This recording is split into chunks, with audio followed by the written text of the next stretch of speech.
छोटी सी दिक्कत थी। स्कूल वालों ने लड़कियों के ब्लेजर में एक ही जेब रखी थी।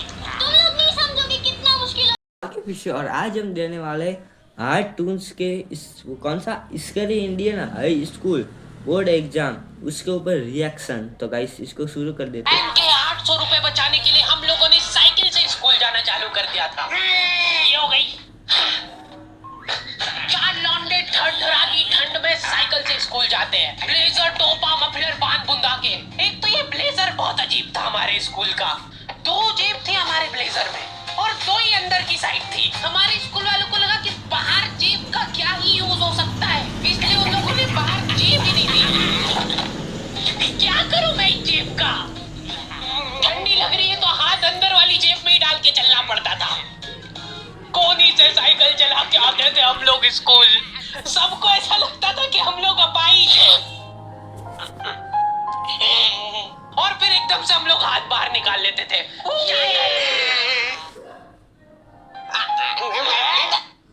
गाइस इन्हों की वजह से सारे लंगड़े की मजाक बना के रख दिया डिसेबिलिटी को। उनको लगा था कि ब्रा का खर्चा नहीं करना पड़ेगा, अपना जो भी सामान है। एक छोटी सी दिक्कत थी।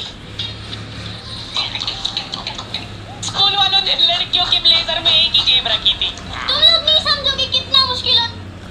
गाइस एक जेब एक ही जेब में इतना सारा सामान घुसाना।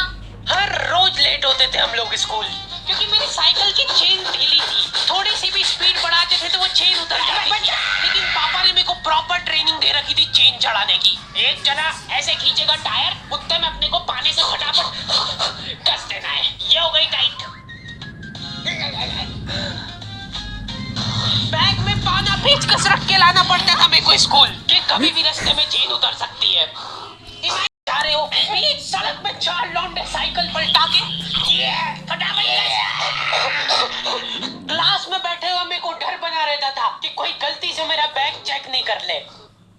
तो आज हम लोग पढ़ेंगे टेंस। सबसे घटिया वाहियात नीच टॉपिक लगता था मेरे को टेंस। पास्ट प्रेजेंट और फ्यूचर तक बात ठीक थी। बात तो सही है। कंटीन्यूअस टेंस क्या होता है? सिंपल पास्ट, पास्ट कंटीन्यूअस मतलब वो बीत चुका है पर चल भी रहा है।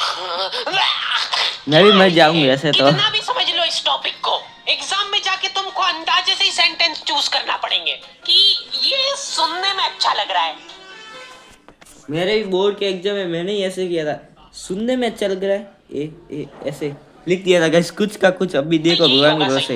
एग्जाम में इन्विजिलेटर हमको क्वेश्चन पेपर पे कुछ नहीं लिखने देता था। इनको ऐसा लगता था कि हम लोग क्वेश्चन पेपर पे आंसर लिख लिख के चीटिंग करेंगे। लेकिन हमारी क्लास के बच्चे एडवांस हो गए थे। ये पूरी की पूरी आंसर शीट एक्सचेंज कर लेते थे कि तू लिख के दे देखो आता है तो।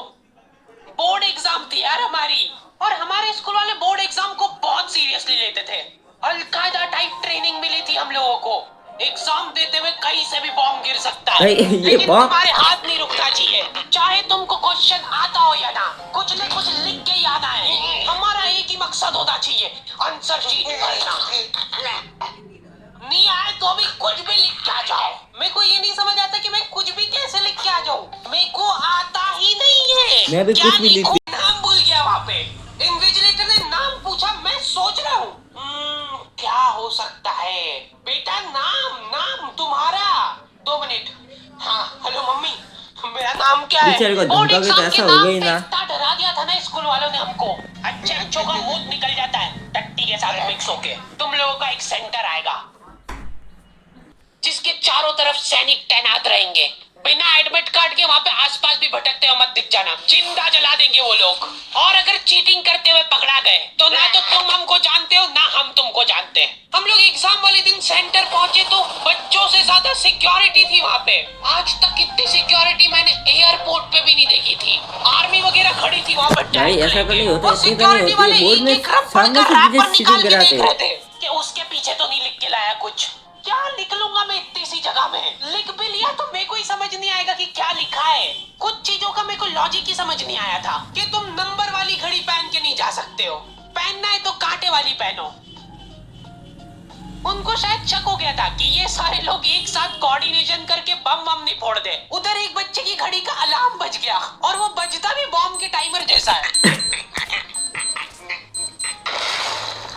अलकायदा जिंदाबाद। जिस पाउच में क्या तुम कर सामान दिया? ला रहे हो वो भी ट्रांसपेरेंट होना चाहिए। मेरे बैग में से इनको पानी पेचकस मिले थे। क्या जवाब दूं मैं इसका कि क्या यूज में आते हैं ये? उनको वहां पे डेमो करके बताना पड़ा कि ये यूज में आता है ये सब आइटम। फिर बाकी बच्चों ने भी कंफर्म करा कि हाँ देखा तो है हमने इनको Guys, ये रास्ते में लड़की- ये हरकत करते हुए। ये सब देख के उन्होंने मेरे पाने पेचकस तो हाथों हाथ नाली में फेंक दिए थे। हमारे एक साथी की जेब में से ड्रग्स बरामद हो गए थे। अरे ड्रग्स नहीं है, ये इनहेलर है। इसको ऐसे सूंघते हैं, नाक बंद होती है तो नाक खोलने के बाद भी अगर तुम इनहेलर को पूरी ताकत से सूंघते हो, आंखें दिमाग में ठंडक हो जाएगी तुम्हारे। सही।